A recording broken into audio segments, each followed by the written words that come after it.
So this project started out in July as a look at the state of public housing in Annapolis. I'm new to Annapolis. One of the first things you hear as a reporter coming here covering the city is kind of the history of public housing. Annapolis having a large amount of public housing per capita, having some of the oldest public housing in the country. And recently, over the last 5 years and for the next 5, 10, 15 years, going to be a really changing time for public housing in Annapolis. You're seeing federal funding cuts across the board, across the country, and many housing authorities are looking at these type of things and trying to examine what the future is going to hold. And so that's what we did. We looked into kind of Annapolis, where it stands right now, what the future is, and it's an interesting series. It really shows kind of the lack of relationship right now between the city and its housing authority.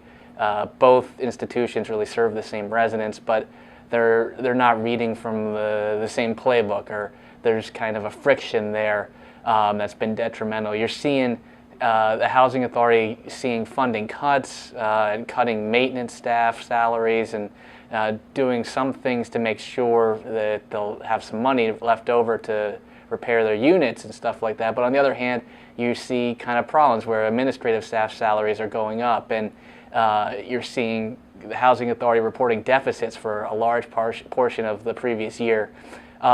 There's the kind of friction between the police department, which is requiring or examining the idea of changing some of the policies relates to housing authority security. You're seeing a friction between the police department and the housing authority as it relates to some of the policy matters regarding housing authority security. The police department's pretty clear they want a stronger list of people that can ban from housing authority properties. The housing authority has been kind of dragging its feet on that, and I don't know if there's going to be a clear consensus from them. And so what this series is about is an institution in the housing authority of the city of Annapolis that's been around 60, 70 years and is changing and is going to be kind of a less of a force in Annapolis in terms of the number of units it manages, the amount of money it has. And what this means is that there's been a group of people, the very poor, the poorest residents of Annapolis, who've kind of relied on the housing authority over the years for issues as it relates to housing, as it relates to maintenance, as it relates to kind of social programs. And right now, I think the big issue in Annapolis is what's going to happen as you're seeing it change. And what if you have less of a housing authority presence?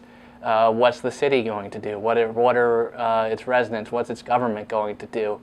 And right now, it doesn't really appear to have anybody has an answer. It appears to be one of those things that just is either overlooked or doesn't really matter to many people in Annapolis. And so that's what this series is about.